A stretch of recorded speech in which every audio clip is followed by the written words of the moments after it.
কখন আমি কেরাটিন করব না।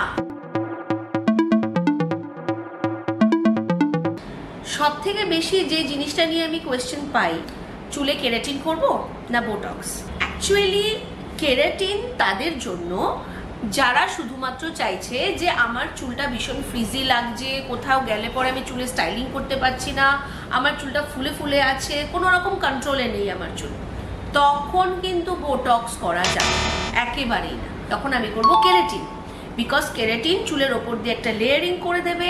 লেয়ারিং এর ফলে কি হবে, চুলটা একটুখানি টেম ডাউন হয়ে যাবে এবং দেখতে কিন্তু ম্যানেজেবল হয়ে যাবে। আর তারপরে যেটা আমি বলবো সেটা হচ্ছে কখন আমি কেরাটিন করব না, বোটক্স করব।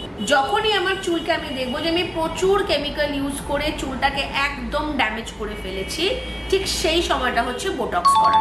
সেই সময় চুলের অ্যাকচুয়ালি একটুখানি ডক্টরের দরকার হয়। তো তখন আমরা কি করব, চুলটাকে বোটক্স করব, চুলের ভেতরটাকে আগে হেলদি করব, দেন চুলটাকে একটুখানি দেখতে হেলদি নারিশমেন্ট লাগছে এরকম টাইপের হবে। ওকে, মনে থাকবে তো?